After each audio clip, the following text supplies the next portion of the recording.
Hello mga kadadalas. Good morning, good afternoon, good evening po sa inyong lahat. Nandito po tayo sa kusina, maaga-maaga kasi may pasok na naman po kami. Tapos na ang holiday.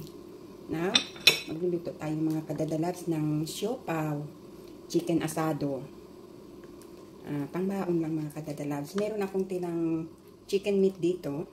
So ito lang ang gagawin natin. Hindi naman karamihan, kami lang ang kakain at saka ibabaon lang sa school. At saka mga kadadalags, about yesterday, may in-upload pala akong yung video ni Daddy Frankie. Shoutout pala kay Daddy Frankie. Sana ay napanood niyo at sana ay nakasubscribe na kayo kay Daddy Frankie. Sana ay napapanood ninyo mga kadadalags ang mga video uploaded ni Daddy Frankie sa channel niya. Kasi maganda yun mga kadadalags. Alam mo, na-amaze ako sa kanya kasi gawa ako ng content, reaction ko kay Nemi. Alam niyo mga kadadalab, si Nemi ay yung Inglesera, yung homeless na Inglesera. Yung sa shelter siya, naglayas siya. Lagi siya mga kadadalab naglalayas doon sa bahay ni Daddy Frankie, sa shelter niya. Itong gusto ko i-share sa inyo mga kadadalab, yung naglayas si Nemi sa shelter mga kadadalabs. Kasi, ang ganda-ganda ng mood niya. Nung napanood ako noon, kaya naisipan kong magbigay ako ng reaction. Kasi, doon sa video na yun, nung bumisita si Daddy Frankie sa shelter, ang sipag-sipag ni Nemi, naglilinis siya, nagluluto. Ngayon, nung bumisita si Daddy Frankie doon, sa kusina, nagkukwentuhan sila. Tawang-tawa pa si Nemi, at nagkukwentuhan pa, kinuwento pa ni Daddy Frankie yung tungkol kaila Mami Levy ba yun? Yung isang nanay din na, pero pinasok niya yun sa sa Mandaluyong. No, itong si Nemi, alam niya mga kadadalab kung ano ang nasa Mandaluyong. So, dahil ang ganda-ganda ng mood niya, nang namamention ni Daddy Frankie sa kanya, kaya nga sabi ko, itong si Nemi, hindi siya, ang problema niya, hindi siya dapat ilagay sa mga tao, halimbawa doon sa Mandaluyong, sa mental hospital, kasi mentally fit siya. Ano lang siya, nagkaaroon lang siya, parang may something lang siya, may hugot lang ba siya, kumbaga, may hugot lang siya. Ngayon, nag-mention si Daddy Frankie, nag-smile-smile pa si si Nemi. Tapos, nung na-mention ni Daddy Frankie, alam mo naman si Daddy Frankie, siya, magaling siya makipag-usap, makipag-deal sa mga, ganyang mga taong ganyan, na may problema. Pero, dahil si Nemi ay sound talaga siya, ang mind niya. So, na-mention ni Daddy Frankie, pagkatapos sabi niya, kinuwento niya yung isang mother din, na galing na sa Mandaluyong, sabi niya nandun na, inilabas na, sabi niya, okay na siya, kinuha na siya ng family niya. Tapos nung sabi niya, Nemi, ikaw na ang papalit doon, punta, doon na iba ang mood ni Nemi. Sabi niya kaya sabi ko, na nailabas niya kung ano yung damdamin niya, kung ano yung problema niya.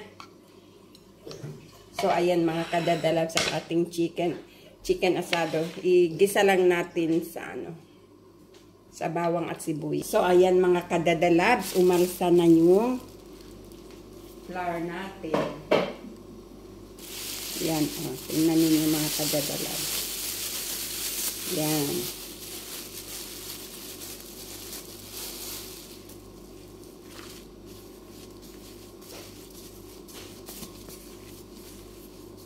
Ayan mga kadadalabs ang ating dough.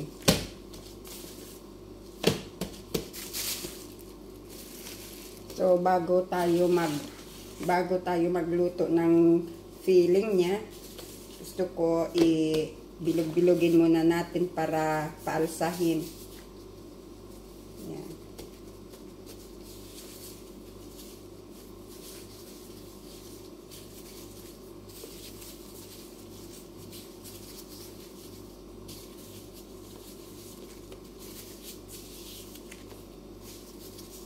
Konti lang mga kadadalabs ang chicken natin, kaya konti lang ang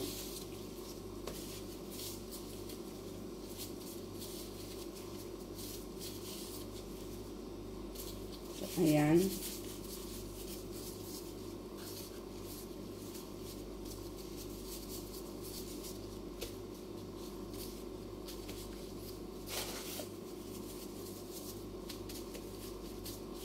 So, ayan mga kadadalabs, na bilog-bilog na natin. Ngayon, takpan na lang natin para umalsa.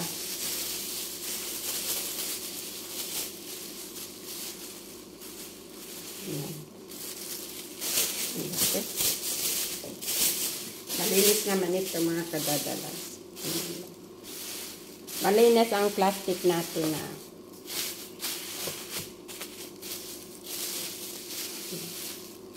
so, magluluto tayo ng filling. Ito lang mga kadadalabs, yan lang. So, ayan mga kadadalabs, lulutuin na natin ang ating filling ng ating chicken asadong siopaw. So, ito lang mga kadadalabs, bawang, sibuyas,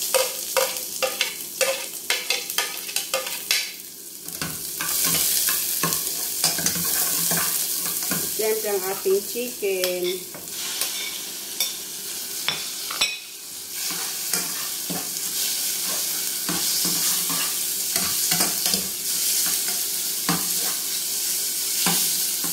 At lagyan natin ng oyster sauce.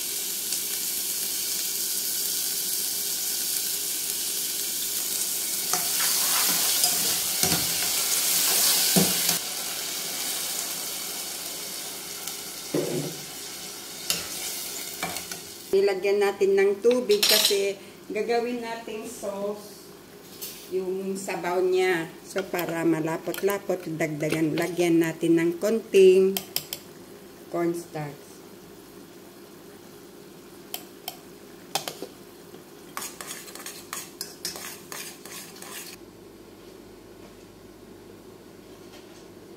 Pinapakulo na natin ang ating steamer. So, iwan mo na lang muna natin ng itlog para lagay natin sa loob.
So, ayan, mukhang luto ng mga kadadalabs ang ating siopaw.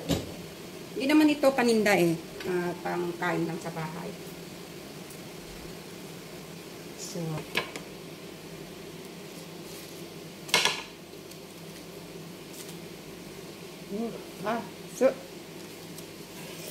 neat. Yung iba mga kadadalabs, kasi wala nang palaman, gawin na lang natin parang tinapay. Ilagay na lang natin sa loob. Para hindi masayang ang dough.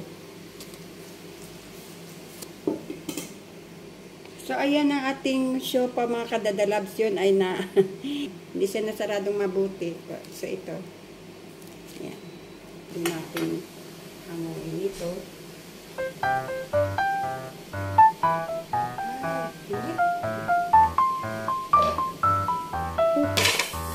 Ayan mga kadadalabs.